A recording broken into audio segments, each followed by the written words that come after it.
Well, it is getting to be hydrangea time, and the best person to come and talk to is Kristen from Hydrangeas Plus. Hello. Hello, how are you? Fine, fine. And so lovely samples here. So today we're going to be talking about the changeability of hydrangeas, because many of them you can change that color with just a little bit of work. That's right.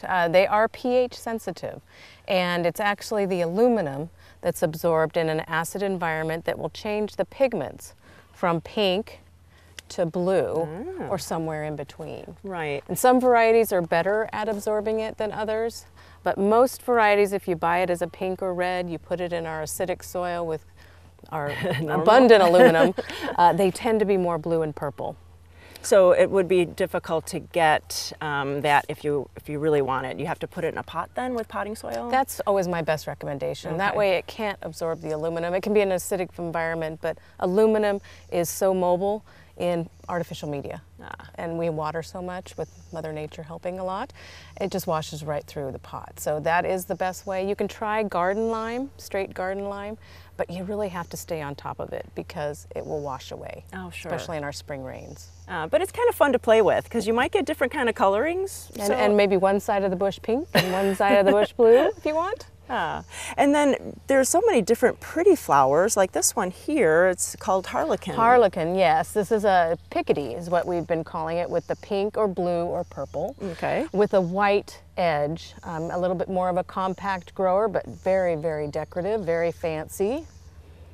And then I've picked a couple of my other favorites. Right. This is actually Decatur Blue, both of these. I just wanted to show you the different colors depending on what aluminum is absorbed. This is Decatur Blue in a container, so it's more pink, like a blush pink or a baby girl pink, I call that. And then here's Decatur Blue in the ground, and this has only been in the ground a couple years. Wow. And it's already starting to absorb the aluminum, and it's working its way to blue. Right. It's kind of that in between right now. I call it blurple, that mixture between blue and purple. But I love this variety, an early bloomer, as you can see. Really nice. The Serratas is also one of my favorite family. They are pH sensitive as well. Oh yeah, look at there's pink and blue. Yes, pink and blue. We do add aluminum in our mix, but it usually is washed away. But the Serrata family is great for early color. These are usually in full bloom in May. Wow. Whereas new wood blooming are usually end of May, beginning of June.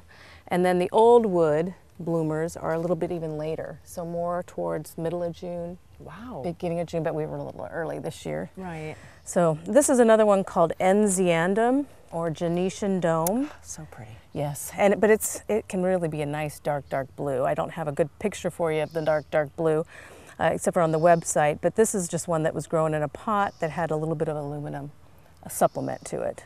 But it's so pretty with the two tones. I mean, the eye is kind of bluish purple, and then to the pink on the edge. That is really pretty. And a lot of them do start out kind of this greenish white, but then as the pigments develop and the pigments get darker, the petal fills in. So by mid-June or late June, that whole petal will be dark blue or dark purple or dark pink, whichever one you'd like to have. But I love that variegation in the middle. And really, if it's going to be a dark coloring, it's going to be a dark coloring. If it's going to be a more pastel coloring, it's going to be a pastel coloring. You can't change that saturation of pigment. Exactly, saturation. That's the best word I can think of. If you want the lighter colors, pick a lighter colored variety. If you want the darker colors, darker colors tend to be the old wood bloomers. Not always, not 100%, but the French hybrids and some of the new varieties that bloom on the old wood that have that rich dark color. That will never be a light blue. Ah, right. Well, I think the moral of this story is you need a lot of different hydrangeas in your garden. Yes, everywhere. All different colors. And you can have them for a long time. You can have them from early May all the way into fall. Correct. Because they hold their flower so long. And some of the other families that bloom later too, like the paniculata varieties. Definitely. They're not blooming until June, or late June, early July. Right. Well, I think that is just lovely. I could just see all the hydrangeas in the gardens. It's just so pretty. So if you have any questions, please go to gardentime.tv. We'll click you over to Hydrangeas Plus. They have a wonderful website, lots of information, but better yet, come out and see Kristen and get your answers all right there. Sounds great. Thanks. Thank you.